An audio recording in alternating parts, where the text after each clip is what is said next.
और आज का जो अध्ययन है वो हम लोग बात कर रहे हैं यीशु मसीह के जीवन के बारे में, द लाइफ ऑफ क्राइस्ट, ठीक है। और आज जो पहला चैप्टर है यीशु मसीह के जीवन में वो है यीशु नाज़री और सुसमाचार, ठीक है। और हम लोग जब आगे बढ़ रहे हैं तो सबसे पहले हम लोग इसका परिचय दे रहे हैं। अलग अलग जो विभिन्न जो राय है यीशु मसीह के बारे में, हम लोग उस पे हम लोग ध्यान कर रहे हैं। जो विभिन्न जो राय है यीशु मसीह के बारे में हम लोग उस पे ध्यान कर रहे हैं। और जो पहला जो राय है वो है ग्रेट टीचर, ठीक है। यीशु मसीह जो था वो महान शिक्षक था। उसने बहुत ही ऊंचे ऊंचे नैतिकता की बातों को सिखाया। उसके पास बहुत महान बुद्धि था और एक अधिकार था, महान अधिकार, ठीक है। उसके पास बहुत बुद्धि था, लोगों को किस तरह से उत्तर देना है वो जानता था। और वो जब बात करता था, जब वो सिखाता था, यहाँ तक कि जा करके जब वो सिनेगॉग्स मंदिरों में जा करके जब वो सिखाता था लोगों से, बड़े बड़े जो पंडित लोग जो बोलेंगे, जो ज्ञानी लोग थे, जब उनके साथ बात करता था तो वो लोग भी अचंभा हो जाते थे कि उसके पास इतना बुद्धि कहाँ से है। और जब वो उनको सिखाता था तो पूरे अधिकार के साथ सिखाता था। सो वो एक शिक्षक, एक महान शिक्षक के रूप में कुछ लोगों ने उनको देखा है। और हम लोग जब बात कर रहे हैं यहाँ पे महान शिक्षक के बारे में, तो जो बहुत सी ऐसी नैतिकता की बातें हैं, जो हम लोग देखते हैं कि बहुत से देश के कॉन्स्टिट्यूशन में है, मॉरल वैल्यूज, नैतिकता की बातें, वो सब देखा जाए तो ज़्यादातर वो लोग बाइबल से लिया हुआ है, ठीक है। यीशु मसीह का जो शिक्षाएं हैं वहाँ से लिया है। सो जो सबसे पहला राय जो है यीशु मसीह के बारे में वो है कि वो महान शिक्षक है, ओके। जो दूसरा राय है यीशु मसीह के बारे में वो है कि वो एक नबी है, ठीक है। यीशु मसीह को लोगों ने एक नबी के तौर पे देखा। यीशु मसीह को लोगों ने एक नबी के तौर पे देखा, जो परमेश्वर का परमेश्वर का जो पावरफुल प्रोक्लेमेशन था, परमेश्वर का जो सामर्थ्य जो उद्घोषणा था, और परमेश्वर का जो मैसेज जो था, जो परमेश्वर की तरफ से जो वचन था लोगों के लिए, परमेश्वर जो बातें लोगों तक पहुंचाना चाहता था, और परमेश्वर का जो तरफ से जो उद्घोषणाएं थी, जो बहुत सामर्थ्य थी, वो बहुत तेजस्वी थी, वो लोगों तक पहुंचाता था। एक नबी का यही कार्य है कि वो परमेश्वर का बात को सुन करके लोगों तक पहुंचाए। और यीशु मसीह ये कार्य को बहुत अच्छे से करता था। उसने बहुत बड़े बड़े चमत्कार किया ना, और ऐसे ऐसे कार्य को किया जो कि अलौकिक सामर्थ को दिखाता है, ठीक है। ऐसे ऐसे कार्य किया जो अलौकिक सामर्थ को दिखाता है। सो बहुत से लोगों का राय था कि यीशु मसीह जो है वो एक नबी है, वो एक नबी है, ठीक है। जो तीसरा जो है वो है कि वो एक धर्म का अगुआ है, एक धार्मिक अगुआ, अ रिलीजियस लीडर, ओके। वो एक धार्मिक अगुआ है यीशु मसीह। बहुत से लोगों का ये राय है कि यीशु मसीह जो है वो एक धार्मिक अगुआ है, ठीक है। He is a religious leader, ठीक है, जो व्यवस्था को पूरा करने के लिए आया था। Who came to fulfil the law, जो लॉ जो पुराने नियम में मिला था, उस लॉ को, उस व्यवस्था को फुलफिल करने, उसको पूरा करने के लिए आया था। और ये व्यवस्था को पूरा करते समय उन्होंने एक रैडिकल मूवमेंट, एक बहुत ही महत्वपूर्ण आंदोलन, या जो सुधार का आंदोलन है, जो बदलाव का आंदोलन है, उसको जूडाइज्म, जो उस समय का जो लोग का जो रिलीजन जो लोग फॉलो कर रहे थे, यहूदी लोग, वो था जूडाइज्म। और वो जो जूडाइज्म में वो एक आंदोलन को यीशु मसीह ने आरंभ किया था, जो बहुत महत्वपूर्ण था, बहुत ही तेजस्वी था, और जो बाद में बहुत ही तेजी से वो आंदोलन बढ़ गया, है ना। और ये आंदोलन को लोग ने फिर जो यहूदी लोग से जो उनको प्रोटेस्ट करने के लिए खड़े हो रहे थे, जो उनके अलग यीशु मसीह के चेले बन के खड़े हो रहे थे, बाद में उनको मसीही का नाम दिया, ठीक है। सो बहुत से लोग सोचते हैं अच्छा ये एक रिलीजियस लीडर है, ये एक धर्मी एक अगुआ है जो कि एक नया शायद धर्म या एक नया आंदोलन, एक नया मूवमेंट को शुरू करने आया था। ठीक है, जो चौथा जो राय है लोगों का, जो चौथा राय है लोगों का यीशु मसीह के बारे में, वो ये है कि वो परमेश्वर का पुत्र है, वो परमेश्वर का पुत्र है। ठीक है, और हम भी यही विश्वास करते हैं कि यीशु मसीह जो है वो परमेश्वर का पुत्र है। वो ये सब कुछ है, वो एक अच्छा शिक्षक है, महान शिक्षक है, एक नबी है, वो एक धर्मी अगुआ है, लेकिन वो परमेश्वर का पुत्र भी है। ओके, सो हम जो लोग ये राय रखते हैं कि वो परमेश्वर का पुत्र है, वो लोग ये विश्वास करते हैं कि परमेश्वर गॉड हिमसेल्फ, परमेश्वर खुद मनुष्य का रूप धारण किया, मनुष्य के रूप में इस दुनिया में आया, मनुष्य को पाप से बचाने के लिए। ठीक है, परमेश्वर खुद, गॉड हिमसेल्फ, ठीक है, in the form of man, मनुष्य का रूप को धारण करके he came to save man from sin। वो आया इस दुनिया में मनुष्य को पाप से बचाने के लिए और मनुष्य को दिखाने के लिए कि परमेश्वर की क्या योजना है, परमेश्वर का जो रास्ता है उसको दिखाने के लिए आया कि परमेश्वर का ये मार्ग है, ये तरीका है, परमेश्वर के पास वापस मनुष्य को ले जाने के लिए आया। ठीक है, परमेश्वर खुद आया कि मनुष्य और परमेश्वर के बीच में जो दूरी है उसको हटा सके। ओके, सो ये जो थे, ये राय थे यीशु मसीह के बारे में। ठीक है, हम लोग आगे जाएंगे और हम लोग सुसमाचारों के बारे में देखेंगे।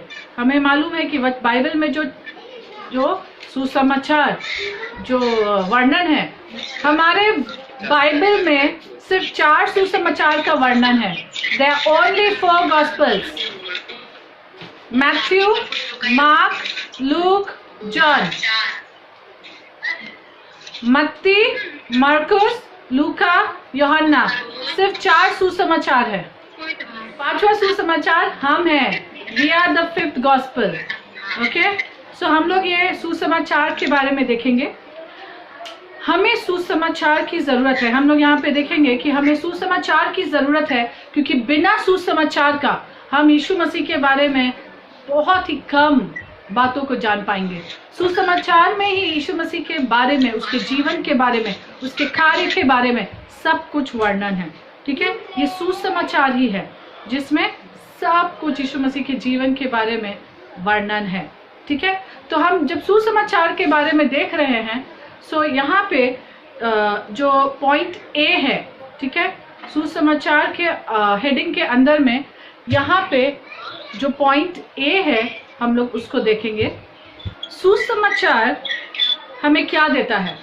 नंबर 1, सबसे पहला पॉइंट जो है सुसमाचार के बारे में, सुसमाचार हमें इंफॉर्मेशन देता है।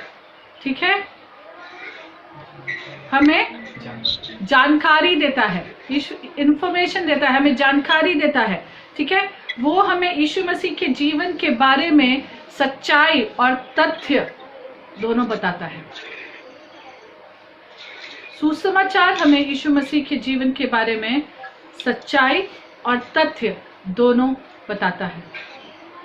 ओके, जो दूसरा चीज जो हमें सुसमाचार में मिलता है वो ये है इंस्पिरेशन, प्रेरणा। ओके, यीशु मसीह परमेश्वर का पुत्र है, वो मसीहा है और वो हमारा प्रभु है। ठीक है, ऐसा विश्वास हमें करना है। ठीक है, और ऐसा विश्वास करने के लिए हमें प्रेरित करता है और हमारा विश्वास का पुष्टि करता है ये सुसमाचार। हमारा विश्वास का पुष्टि सुसमाचार करता है कि यीशु मसीह जो है वो परमेश्वर का पुत्र है, वो मसीहा है और वो हमारा प्रभु है। ओके, सो हमें ये 2 चीजें हमें सुसमाचार में मिलती है। सबसे पहला है इंफॉर्मेशन और दूसरा है इंस्पिरेशन। पहला है जानकारी और दूसरा है प्रेरणा, ठीक है, हम प्रेरित होते हैं, हमारा विश्वास का पुष्टि होता है कि हम उस पे, यीशु मसीह पे विश्वास कर सके। परमेश्वर के पुत्र है वो, और वो हमारा प्रभु है और हमारा मसीहा है। ओके, पॉइंट बी, ठीक है, व्हाट आर द गॉस्पेल्स? सुसमाचार क्या है? सुसमाचार क्या है? ठीक है, हम लोग इसमें 3 पॉइंट्स को देखेंगे, सुसमाचार क्या है। ओके, और उसके बाद हम लोग एक बहुत संक्षिप्त में हम लोग अध्ययन करेंगे ये चारों सुसमाचार के बारे में। सबसे पहला सुसमाचार क्या है? What are the gospels? Number 1, सुसमाचार क्या है? पहला पॉइंट हम लोग देखेंगे, वो एक लिखित ऐतिहासिक लेखा है। It's a written historical account, ठीक है, वो एक लिखित ऐतिहासिक लेखा है, रिटन हिस्टोरिकल अकाउंट, और गवाहियां हैं, टेस्टिमनीज भी है, and testimonies of the facts of Jesus life and ministry. यीशु मसीह के जीवन और उसके सेवकाई के जो तथ्य है उसका एक लिखित ऐतिहासिक लेखा और गवाही है, ठीक है। यीशु मसीह का जीवन और सेवकाई के बारे में जो तथ्य है उसका लिखित ऐतिहासिक लेखा और गवाही है। It's a written historical account and testimony, ठीक है, of Jesus life and ministry. यीशु मसीह के जीवन और सेवकाई के बारे में। ओके, हम लोग यहाँ पर we will see the second point इसके अंदर में, व्हाट आर द गॉस्पेल्स। जो दूसरा जो हम लोग बात देखते हैं यहाँ पे वो है, वो एक चयनित रिकॉर्ड है, सिलेक्टिव, ठीक है, सारा नहीं है, उसमें से कुछ कुछ को सेलेक्ट किया गया है। वो चयनित रिकॉर्ड है, ठीक है, of the most important facts of Jesus life. यीशु मसीह के जीवन के जो सबसे महत्वपूर्ण तथ्य है, सिर्फ वो चयन किया गया जो तथ्यों का जो रिकॉर्ड है वो, ठीक है, हम देखते हैं यहाँ पे है इस सुसमाचार में। और ये वो तथ्य है, ये वो रिकॉर्ड्स है जो यीशु मसीह जो रिवील करता है, जो प्रकाशित करता है उसका सच्चा परिचय, उसका सच्चा आइडेंटिटी, ठीक है, और उसका जीवन का मतलब, ठीक है। सो सुसमाचार एक सिलेक्टिव रिकॉर्ड है, वो चयनित किया गया एक रिकॉर्ड है, ठीक है, और जो यीशु मसीह के जीवन के सब बहुत महत्वपूर्ण घटनाओं या तथ्यों से लिया गया है, जो प्रकाशित करता है उसका सच्चा आइडेंटिटी, उसका ट्रू आइडेंटिटी, सच्चा उसका परिचय और उसका जो जीवन का जो मतलब है, ठीक है। सो ये बहुत सिलेक्टिवली चूज किया हुआ है। सब कुछ यीशु मसीह के जीवन के बारे में शायद नहीं वर्णन है, लेकिन जो हमें जानने की जरूरत है, जिससे हम उसके पर विश्वास करने वाले बने, जो हमारे लिए काफी है, वो वहां पे वर्णन है। और जो तीसरी बात व्हाट आर द गॉस्पेल्स में है, पॉइंट 3, ठीक है, वो ये है कि वो एक समान है, एक जैसा है। जो 4 गॉस्पेल है वो ऑलमोस्ट एक समान, एक जैसा है, बट वहां पे जो यीशु मसीह का जो चित्र जो दर्शाया जा रहा है, वो यीशु मसीह का चित्र हर सुसमाचार में थोड़ा थोड़ा अलग है, ठीक है। हालांकि चारों जो सुसमाचार है एक समान है, यीशु मसीह के जीवन के बारे में बता रहा है, लेकिन वहां पे जो यीशु मसीह का जो चित्र जो सामने आ रहा है वो सुसमाचारों के द्वारा वो अलग अलग है, आपस में उनमें अलग है। कोई किसी और चीज के बारे में ज्यादा जोर दे रहा है तो कोई किसी और चीज में ज्यादा जोर दे रहा है, पर सारा यीशु मसीह के बारे में है। ओके, सो हम लोग अभी देखेंगे पॉइंट सी, ठीक है, पर्पस ऑफ द गॉस्पेल्स। ये सुसमाचार लिखने के पीछे क्या उद्देश्य था, ये सुसमाचार लिखने के पीछे क्या उद्देश्य था, पर्पस ऑफ द गॉस्पेल्स। यहाँ पे हम 2 बातों को देखेंगे। सबसे पहला, to witness and proclaim the truth about who Jesus really is, गवाही देना और घोषणा करना, ठीक है, उस सच्चाई को जो बताता है कि यीशु मसीह सही में असल में कौन है, ठीक है, गवाही देना और घोषणा करना उस सच्चाई का जो हमें बताता है कि यीशु मसीह असल में कौन है, हु इज जीसस। ठीक है, इसको प्रोक्लेम करना और विटनेस करना इस सच्चाई को, okay, the truth about who Jesus really is. और जो सेकंड पॉइंट है इसमें वो ये है, जो लोग पहले से ही यीशु मसीह पे विश्वास करते हैं, जिन्होंने विश्वास कर लिया है, उनका जो अंडरस्टैंडिंग है, उनका जो समझ है यीशु मसीह के बारे में, उसमें और अच्छा करना, उस समझ को और ज़्यादा अच्छा बनाना।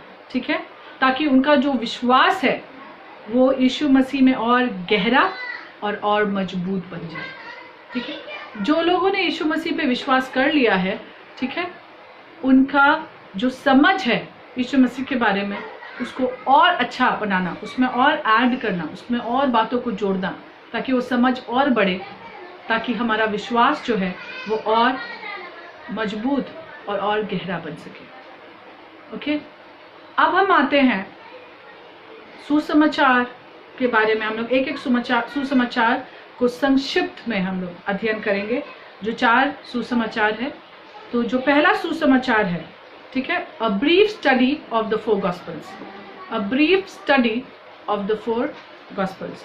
सो जो पहला जो सुसमाचार है जिसको हम लोग संक्षिप्त में हम लोग अध्ययन करेंगे वो है मत्ती। सो आप लिख सकते हो ए मैथ्यू, मत्ती। ठीक है, अभी मत्ती में हम लोग कुछ बातों को देखेंगे। मत्ती जो है, इसमें हम लोग यीशु मसीह को एक शाही, एक राजा और पुराने नियम में वर्णन किया हुआ एक मसीहा के तौर पे देखते हैं। ठीक है, Jesus the royal kingly Messiah of the old testament. यीशु मसीह को हम लोग पुराने नियम का शाही राजा मसीहा के तौर पे देखते हैं। ओके, तो यहाँ पे हम लोग देखते हैं, इसका सबसे पहला पॉइंट हम लोग देखेंगे वो है इसका लेखक कौन है, हु इज द ऑथर, किसने लिखा है मत्ती रचित सुसमाचार। सो मत्ती को मत्ती ने लिखा था, जो यीशु मसीह का चेला था। ओके, जो यीशु मसीह का चेला था उसने लिखा था। किसके लिए लिखा, हु इज द रेसिपिएंट, किसके लिए लिखा गया था इसको, तो उन यहूदी लोगों के लिए लिखा गया था जो लोग मसीह पे विश्वास करने लगे थे। ठीक है, उन यहूदी लोगों के लिए लिखा था। वहां पे जितने भी यहूदी थे सबके लिए लिखा था, लेकिन खास तौर पर उनके लिए जो यीशु मसीह के चेले बन गए थे, द सो कॉल्ड क्रिश्चियंस। ठीक है, जो यहूदी लोग में जो लोग मसीही बन गए थे उनके लिए लिखा गया था। ओके, सेकेंड पॉइंट हम लोग मैथ्यू में देखेंगे, मत्ती में पर्पस एंड मैसेज। क्या उद्देश्य था मत्ती का रचित सुसमाचार लिखने के पीछे, और क्या संदेश है ये सुसमाचार के द्वारा। जो उद्देश्य और जो संदेश है वो ये है, यीशु मसीह के जीवन और उसकी सेवकाई को इस तरह से दर्शाया गया है जैसे पुराने नियम का व्यवस्था ना, और जो नबी है उसको यीशु मसीह में वो पूरा हो रहा है। ठीक है, to show Jesus life and ministry as complete fulfilment of Old Testament law and prophets. ठीक है, पुराने नियम का जो व्यवस्था है और जो नबी जो भविष्यवक्ता हैं उनका जो फुलफिलमेंट है, उनका जो पूरा होना है वो यीशु मसीह के जीवन के द्वारा पूरा हुआ है। इस तरह से मत्ती को लिखा गया है, ये बात को पुष्टि करने के लिए, इसको एकदम दिखाने के लिए। ओके, हम यहाँ पे कुछ बातों को देखेंगे, कुछ कैरेक्टरिस्टिक्स। ठीक है, कुछ बातों को देखेंगे हम मत्ती सुसमाचार के बारे में। ठीक है, और ये 3 बात को हम लोग यहाँ देखेंगे कैरेक्टरिस्टिक्स में।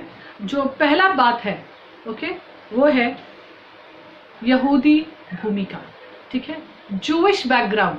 ये जब सुसमाचार लिखा गया है तो इसका जो बैकग्राउंड था, जो भूमिका है, ठीक है, या जो पृष्ठभूमि बोलेंगे, जो है बैकग्राउंड जो है वो यहूदी है।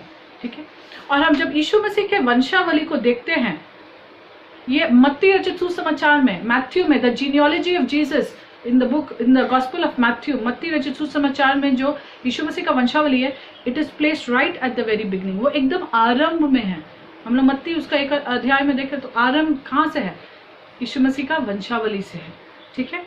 और ये वंशावली को सबसे आगे में रखने के पीछे जो उद्देश्य है वो ये है, ये दिखाने के लिए कि यीशु मसीह डायरेक्ट, सीधे तरीके से, मतलब एकदम डायरेक्टली वो अब्राहम से वो आया है, ठीक है। यीशु मसीह अब्राहम का वंशावली से आया है, उसका दिखा रहा है कि वो भी यहूदी अब्राहम का वंशावली से वो आया है, ठीक है। सो यहाँ पे आरंभ में ही ये बात का पुष्टि कर दिया जा रहा है यीशु मसीह का वंशावली को दिखाते हुए कि वो अब्राहम का डायरेक्टली, वो एक कौन किसका बेटा है करके दिखा रहा है और यीशु मसीह का जन्म को दिखा रहा है। सो डायरेक्टली वो अब्राहम का पुत्र है करके, वो अब्राहम का घराने से वो आ रहा है, ओके। पर साथ ही में मत्ती में ढेर सारा अकाउंट्स है, घटनाओं का वर्णन है, जहाँ पे यीशु मसीह और जो यहूदी अगुए हैं उनके बीच में जो तर्क वितर्क है, जो प्रॉब्लम्स है, जो स्ट्रगल्स है, ठीक है, जो बीच में जो लड़ाई है, उसके बारे में भी वर्णन है। और ये सब जो तर्क वितर्क, जो लड़ाई था या जो बातों के द्वारा जो बहस था या जो भी था, वो यहूदी जो राय या उनका जो सोच है और वो लोग का जो प्रैक्टिसेस है, वो लोग जो लोग प्रथाएं जो लोग करते थे, इस सब के ऊपर में यीशु मसीह और उनके बीच में बहुत ज़्यादा तर्क वितर्क होता था, ठीक है। उसके बारे में मत्ती बताता है, ठीक है। तो यहाँ पे दिखाया जा रहा है कि पूरा जो बैकग्राउंड है, जो भी बातें हो रही है यहाँ पे, वो पूरा यहूदी भूमिका पे उसका उसके ऊपर बेस्ड है, ठीक है, जूइश बैकग्राउंड, यहूदी भूमिका पे। जो दूसरा बात है वो है मेसियानिक एम्फेसिस। ज़्यादातर मत्ती जो है वो अपने सुसमाचार में जोर दे रहा है यीशु मसीह का मसीहा होने के बारे में, ठीक है। यीशु मसीह मसीहा है, उसके बारे में वो ज़्यादा जोर दे रहा है, ठीक है। ये जो सुसमाचार है ये यीशु मसीह के जीवन को बहुत ही करीबी से वो पुराने नियम के साथ जोड़ता है, बहुत ही करीबी से पुराने नियम के साथ जोड़ता है। आप देखेंगे, अगर आप पढ़ेंगे जब मत्ती, आप देखेंगे बहुत ज़्यादा जगह पे पुराने नियम का वचनों का कोट डाला गया है, ठीक है। बहुत से जगह पे यीशु मसीह के बारे में जब वर्णन हो रहा है, ज़्यादातर पुराने नियम के कोटेशन, पुराने नियम से लिए हुए जो किताबों से वहाँ पे मेंशन्ड है, ठीक है। अगर हम याद करें तो sermon on the mount, Hindi में क्या बोलेंगे सर्मन ऑन द माउंट को? पहाड़ी उपदेश, ठीक है। जो पहाड़ी उपदेश है, जो मत्ती 5 से 7, यहाँ पे यीशु मसीह दिखा रहा है कि वो एक्सप्लेन कर रहा है, वो उसको बात को बता रहा है कि he is the one who fulfils the law of the old covenant, कि यीशु मसीह ही है वो जो पुरानी वाचा की व्यवस्था को पूरा करता है, ठीक है। यीशु मसीह यहाँ जता रहा है कि वो ही है जो पुरानी वाचा के व्यवस्था को पूरा करता है, ठीक है। और जो तीसरी बात हम मत्ती के मालूम चला विशेषताएं, हाँ, जो तीसरी विशेषता जो हम देखेंगे मत्ती के बारे में, वो ये है कि ये एक शाही सुसमाचार है। इट्स अ रॉयल गॉस्पेल, एक शाही सुसमाचार है, ठीक है। अगर हम देखें सुसमाचार में किंगडम ऑफ हेवन, स्वर्ग के राज्य के को कम से कम 32 बार यीशु मसीह के साथ में उसको रखा गया है, ये दिखाते हुए कि यीशु मसीह दाऊद का मतलब डेविडिक किंग है, दाऊद के घराने से आया हुआ वो राजा है जिसके बारे में वायदा किया गया था, ठीक है।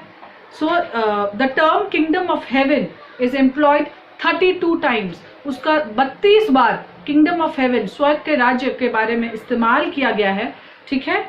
वेरी क्लोजली उसको इस्तेमाल किया with the old testament, with 32 times with Jesus as the promised Davidic king. यीशु मसीह को एक जो जिसका वायदा किया गया था, ठीक है, वो दाऊद के घराने से आया हुआ राजा के तौर पे यीशु मसीह को दर्शाया गया है, चार्जर यीशु मसीह को दर्शाया गया है, ठीक है।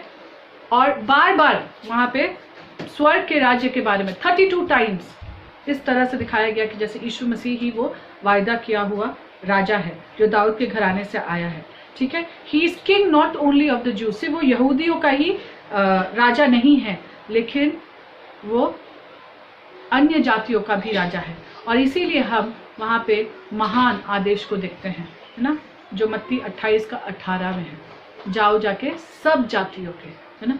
सो हम देखते हैं वहाँ पर कि यीशु मसीह जो है वो सिर्फ यहूदियों का ही राजा नहीं, लेकिन वो साथ में पूरे अन्य जाति का राजा है। हम देखते हैं वहाँ पे महान आदेश के बारे में। ओके, हम अब चलेंगे मरकुस, ठीक है। मरकुस किस तरह से यीशु मसीह को दिखाता है। मरकुस जो है वो यीशु मसीह को एक सफर करने वाले व्यक्ति के तौर पे दिखाता है ना, एक सफर कर रहा है जो पीड़ा सहने वाला, लेकिन पीड़ा सह रहा है लेकिन एक माइटी सर्वेंट ऑफ गॉड है, वो एक पराक्रमी परमेश्वर का दास है, ठीक है। मरकुस यीशु मसीह को ऐसे दिखाता है, जो पीड़ा झेल रहा है पर एक पराक्रमी परमेश्वर का संतान सेवक है, ठीक है। और हम यहाँ पे देखते हैं कि नंबर 1 इस पे देखेंगे ऑथर कौन है, किसने लिखा है मरकुस को, तो हमें मालूम है कि उसका नाम है यूहन्ना मरकुस, ठीक है, जॉन मार्क, ठीक है। जॉन मार्क ने इसको लिखा, जो किसके लिए लिखा, ठीक है, हु आर द रेसिपिएंट, ठीक है, किसके लिए लिखा गया है, ठीक है। तो हम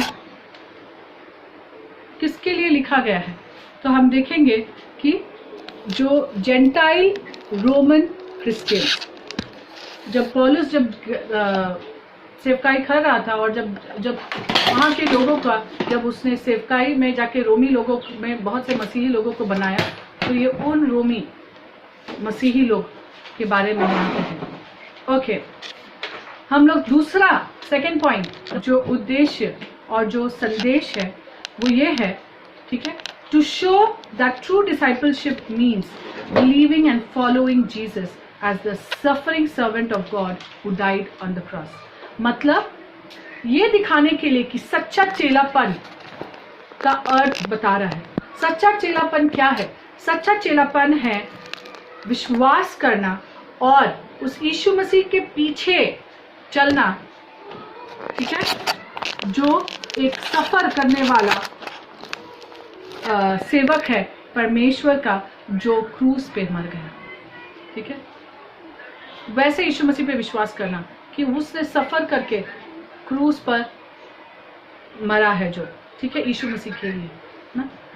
और साथ में जो चेलापन जो है वो सच्चा चेलापन वो यही है, विश्वास करना, ठीक है। It was also to encourage suffering Christians in Rome, जो रोमी सरकार में, जो रोम में, ठीक है, रोम में जो मसीही लोग, जो नए विश्वासी लोग आए थे और जो वहाँ पे सफर कर रहे थे, पीड़ा झेल रहे थे। उस समय नीरो था वहाँ पे और वो बहुत सताव कर रहा था वहाँ के लोगों के ऊपर में, ठीक है। फॉर एग्जाम्पल, उदाहरण के तौर पे मसीही लोगों को जानवरों का खाल पहना करके, ठीक है, उनको जंगली जानवरों के सामने छोड़ दिया जाता था ताकि वो जंगली जानवर उनको खा जाए, जस्ट बिकॉज वो मसीही थे। उनके ऊपर सताव था, और कुछ सताव के तरीके ऐसे थे कि जानवरों का खाल पहनाकर उनको जंगली जानवरों के सामने छोड़ देना। लोगों को, मसीही लोगों को क्रूस पे चढ़ाया जा रहा था, ठीक है। और यहाँ तक कि नीरो का बगीचा के लिए मनुष्यों को एक मशाल के तौर पे, जिंदा, ठीक है, जलता हुआ मशाल के तौर पे खड़ा कर देते थे और उनके ऊपर आग जल रहा है। इस तरह से उनको सताव होता था। और ऐसे मसीह लोग जो ऐसे सताव को सहने के समय में, वो उनको एनकरेज करने के लिए, उनको प्रोत्साहित करने के लिए मरकुस ने ये सुसमाचार लिखा था, जिसमें वो यीशु मसीह को एक सफर करने वाला, एक पीड़ा झेलने वाला, सताव से होकर जाने वाला एक परमेश्वर के दास के तौर पे दिखाया था, जो क्रूस तक दुख सहता गया, ठीक है। तो ये उद्देश्य था और संदेश था यीशु मसीह के बारे में। हम यहाँ पे कुछ विशेषताएं देखेंगे मरकुस का। जो पहला जो विशेषता है, हम लोग 3 विशेषताओं को देखेंगे। जो पहला जो विशेषता है वो ये है कि मरकुस का जो सुसमाचार है, पहला जो फर्स्ट हाफ है, जो पहला जो पार्ट है, फर्स्ट हाफ जो है मरकुस का सुसमाचार का, वो यीशु मसीह को एक मसीहा और एक परमेश्वर के पुत्र के तौर पे दिखा रहा है। ठीक है, द फर्स्ट हाफ मतलब फर्स्ट 8 जो चैप्टर्स है, वहाँ पर यीशु मसीह को, ठीक है, एक मसीहा और परमेश्वर के संतान के तौर पर दिखा रहा है। और जो सेकेंड हाफ है, मतलब जो फिर 9 से जो 16 तक है, ठीक है, वो यीशु मसीह को एक मिसियानिक मिशन, ठीक है, मसीहा का एक कार्य के लिए जो यरूशलेम जा रहा है, ठीक है, वहाँ जाके सफ़र करके मरने के लिए वो दिखा रहा है। ठीक है, यीशु मसीह यरूशलेम जो गया फाइनली, हम लोग जो अभी मनाए हैं कुछ समय पहले, वो ट्रायम्फल एंट्री, खजूर का पर्व, तो सेकेंड हाफ जो है वो ये दिखा रहा है कि यीशु मसीह जो मिसियानिक मिशन, जो मसीहा बनने का कार्य के लिए, जो मसीह बन के कार्य करने के लिए आया था, वो कार्य के लिए वो यरूशलेम को जा रहा है कि वहाँ जाके पीड़ा को सहे और वो मर जाए। ठीक है, जो तीसरा विशेषता है वो हम लोग देखेंगे मत्ती 15 का 39। ठीक है, मरकुस 15 का 39, मरकुस 15 अध्याय 39 पद। कोई एक जन जल्दी से पढ़े, मरकुस 15:39।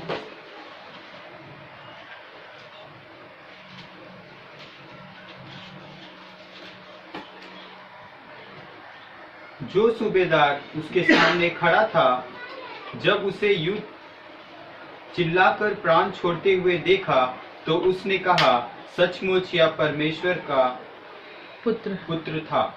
ओके, सो यहाँ जो मरकुस 15 का 39 है, ये वो चरम बिंदु को दिखा रहा है मरकुस का, जहाँ पे वो उस रोमी सूबेदार को दिखा रहा है, और दिखा रहा है वो रोमी सूबेदार का सच्चा विश्वास और समझ एक चेले के तौर पे, जब वो ये अंगीकार कर रहा है कि यीशु मसीह, यीशु जो था वो एक मसीहा है और वो सचमुच परमेश्वर का पुत्र है।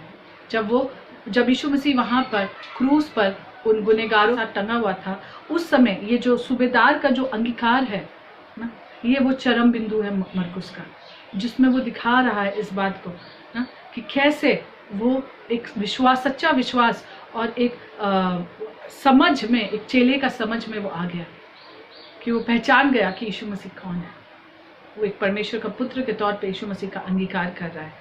ठीक है, यहाँ पे एक बात हम लोग, इससे पहले कि हम लोग लूका में हम लोग जाए, हम लोग यहाँ पे एक छोटा सा बात है जो नोट है, आप लोग नोट करके उसको लिख लीजिए। वो ये है कि ट्रू डिसाइपलशिप, जो सच्चा चेलापन है, ठीक है, वो समझता है और अपना क्रूस को उठाने के लिए तैयार है। वो समझता है कि क्रूस को उठाना क्या है और अपना क्रूस को वो उठाने के लिए तैयार है। ठीक है, एक सच्चा चेला, ठीक है, और एक सच्चा चेलापन अंडरस्टैंड करता है, समझता है, और वो तैयार है अपने क्रूस को उठा करके यीशु के पीछे चलने के लिए। वो यीशु जो एक सफरिंग सर्वेंट है, जो एक सफ़र करता हुआ दास है, ठीक है, और परमेश्वर का पुत्र है, चाहे कोई भी मूल्य क्यों चुकाना ना पड़े, वो तैयार है उस यीशु मसीह के पीछे अपने क्रूस को उठाकर चलने के लिए। ठीक है, ये बात यहाँ पर उजागर होता है। ठीक है, नेक्स्ट हम लोग लूक में जाएंगे, लूका रचित सुसमाचार। ओके, सबसे पहले हम लोग यहाँ पे बात करेंगे कि वो यीशु मसीह को किस तरह से दर्शा रहा है। लूका यीशु मसीह को मनुष्य का संतान के तौर पर और सेवियर ऑफ मैनकाइंड, मानव जाति या मानव जाति का उद्धारकर्ता के तौर पर, मसीहा के तौर पर दर्शाता है। ठीक है, यीशु मसीह को मानव जाति का उद्धारकर्ता और मनुष्य का संतान के तौर पर दिखाता है। नंबर 1 इसमें ऑथर कौन है, हम लोग को मालूम है, लूक है। ठीक है, लूका इसका लेखक है। किसके लिए लिखा है? यूनानी, ठीक है, और यहूदी लोगों के लिए ये सुसमाचार लिखा गया है, यूनानी और यहूदी लोगों के लिए। क्या, सेकेंड पॉइंट, क्या उद्देश्य और संदेश है। ठीक है, यीशु मसीह को एक सच्चा उद्धारकर्ता और मसीहा, ठीक है, मानव जाति का, ये बात, ये तथ्य को प्रेजेंट करता है। ठीक है, ये तथ्य को जो उद्देश्य है लूका का, वो है इस तथ्य को सामने लाना कि यीशु मसीह जो है वो एक सच्चा उद्धारकर्ता है पूरे मानव जाति का। यीशु मसीह एक सच्चा उद्धारकर्ता है पूरे मानव जाति का। हम लूका के कुछ विशेषताओं को देखेंगे। ठीक है, we will see some characteristics of Luke. Okay, इसमें 4 पॉइंट्स है कैरेक्टरिस्टिक्स में या विशेषताओं में। पहला जो विशेषता है वो Luke's genealogy of Jesus shows, जो लूका भी अगर आप देखें तो यीशु मसीह का वंशावली से को दिखा रहा है। लूका में भी यीशु मसीह के वंशावली का वर्णन है, और जिस तरह से मत्ती ने अब्राहम से दिखाया था यीशु मसीह का वंशावली, लेकिन लूक जो है वो सीधा आदम तक पहुंच गया है। लूक दिखा रहा है कि यीशु मसीह जो है आदम का वंशज है, आदम का वंशज है। ठीक है, और इसीलिए वो सही में एक मनुष्य है। He is a true man. Look यहाँ पे दिखा रहा है कि he is a true man. ठीक है, जो सेकंड चीज, जो विशेषता है जो हम लोग देखेंगे वो है लूका 10 अध्याय का 1 पद। ठीक है, लूका 10 अध्याय का 1 पद। यहाँ पर अगर हम देखें तो यहाँ पे दिखा रहा है कि यीशु मसीह ने कैसे 70 लोगों को मिशंस के लिए, सेवकाई करने के लिए ना भेजा था।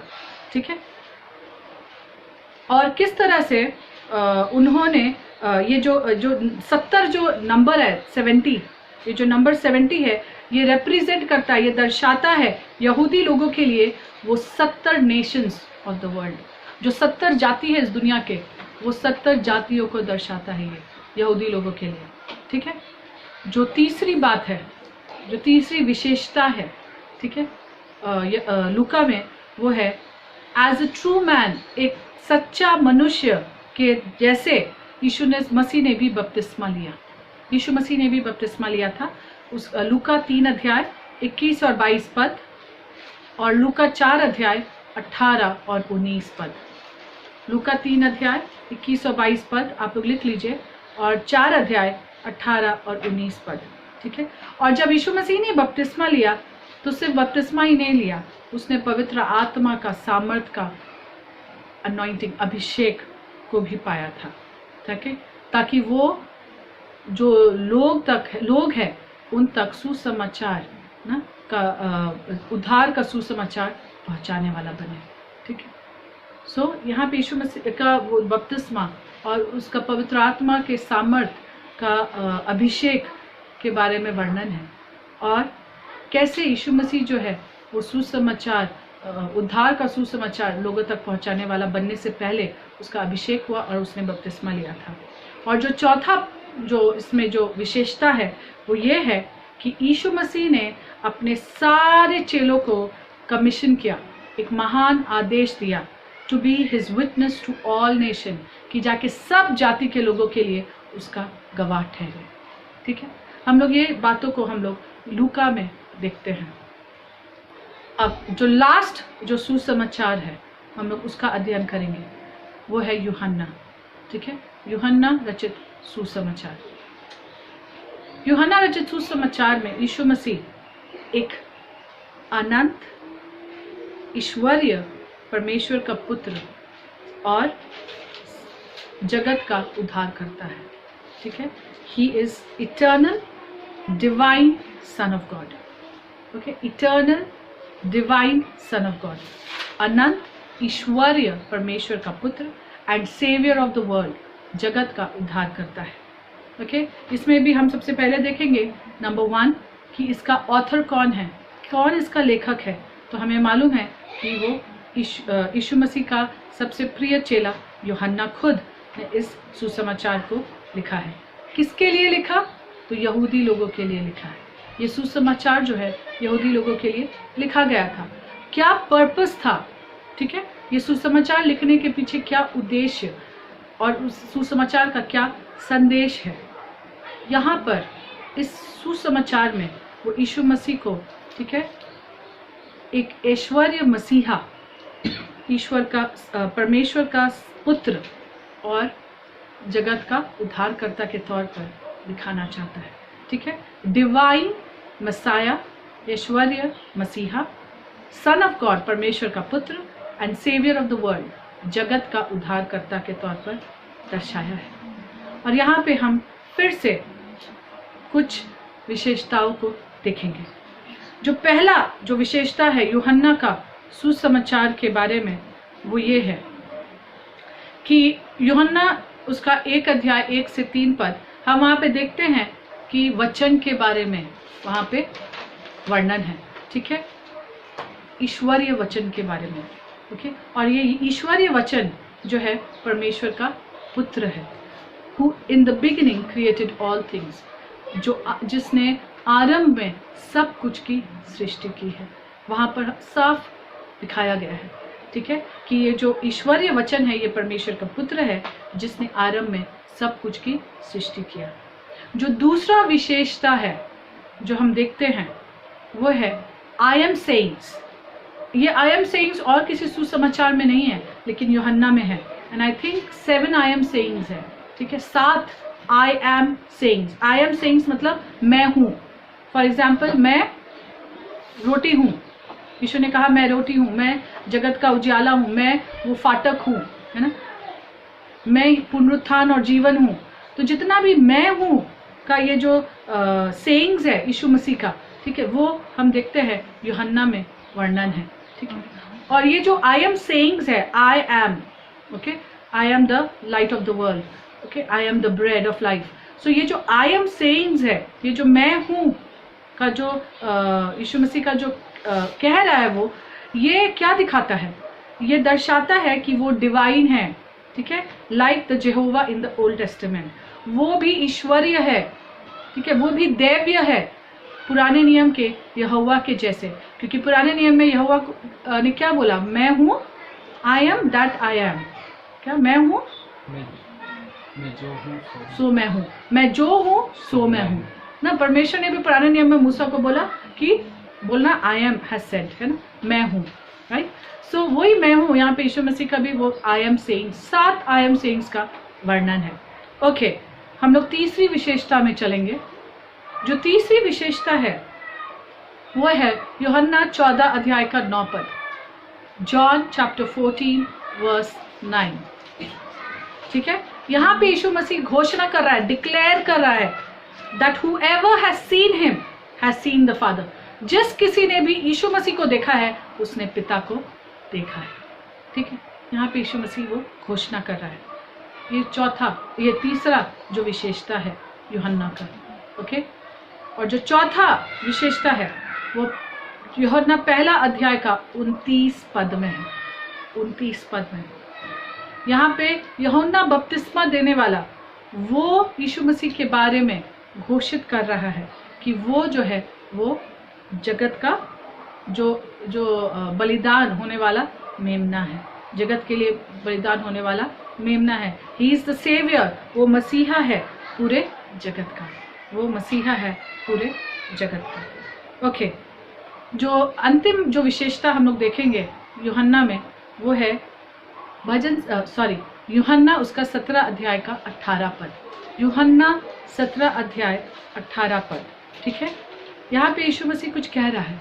As the Father sent Jesus into the world, जैसे पिता ने यीशु मसीह को इस जगत में भेजा, so now Jesus sends his disciples into the world। जैसे पिता ने यीशु मसीह को इस जगत में भेजा, वैसे अब यीशु मसीह अपने चेलों को इस जगत में भेज रहा है।